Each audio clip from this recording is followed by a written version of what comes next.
the Chinese government is no less impacted by what their constituents, i.e. citizens, voters, want than any place else. The Chinese government, I've always thought, is very cognizant of what their people want.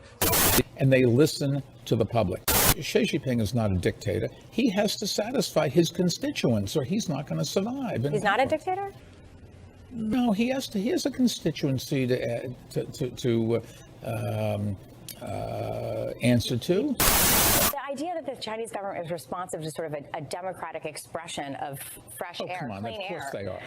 Comments came right when Bloomberg allowed Chinese corporate bonds into its index funds. And around the same time, Bloomberg announced they would co-host a new economy forum in Beijing. The Washington Post is reporting Bloomberg, while showering praise on the Communist Party leaders, whose goodwill is required to play a role in the fast-growing market, led efforts since 2015 to make it easier for U.S. companies to trade in Chinese currency, and expanded one of his company's financial indexes, which could steer $150 billion into China while earning his firm an undisclosed amount.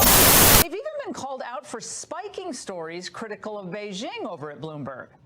Published a harrowing account yesterday detailing how the company tried to financially ruin her family after she dared tell the truth about how Bloomberg News actively covered financial misdeeds of high-level Chinese Communist Party officials in order to protect their business interests in China.